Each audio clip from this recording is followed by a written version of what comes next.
గోకవరం మండలం గుమ్మలదొడ్డి గ్రామంలో నిర్మాణం చేసిన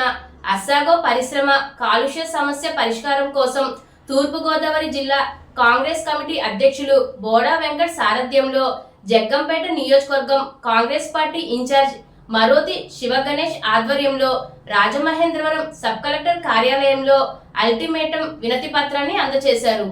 ఈ సందర్భంగా గోకవరం మండలం గుమ్మలదొడ్డి గ్రామంలో నిర్మాణం చేసిన అస్సాగో ఇథైల్ ఆల్కహాల్ పరిశ్రమ కాలుష్య సమస్యలను జనవరి నెల ఆఖరిలోపు పరిష్కరించకపోతే స్థానిక ప్రజలతో కలిసి గాంధీయ మార్గంలో శాంతియుత ఆమరణ నిరాహార దీక్షలకు దిగుతామని ప్రభుత్వాన్ని హెచ్చరిస్తూ అల్టిమేటం వినతి పత్రాన్ని రాజమండ్రి సబ్ కలెక్టర్ వారి కార్యాలయంలో సమర్పించారు. అదేవిధంగా గోకవరం మండలంలో ఉన్న మరో 4 సమస్యలైనటువంటి శ్రీ సత్యసాయి బాబా మంచినీటి సరఫరా పథకం నిర్వహణ, గోకవరం పట్టణంలో ఏజెన్సీ ముఖద్వారం వద్ద శాశ్వత పరిష్కృతంగా ఉన్న ఇరుకు వంతెన అనే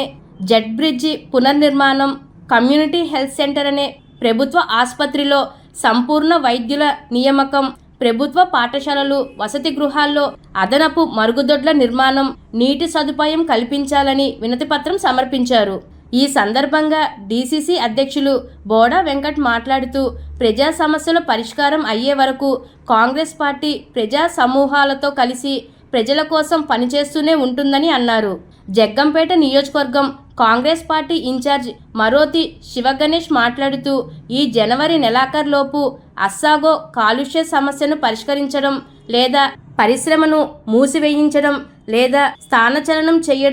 చెయ్యకపోతే ఫిబ్రవరి 1వ తారీఖు నుండి స్థానిక బాధితులతో కలిసి గాంధీ మార్గంలో శాంతియుత నిరసన తెలియచేస్తూ సామూహిక ఆమరణ నిరాహార దీక్షలకు దిగుతామని ప్రభుత్వాన్ని హెచ్చరించారు.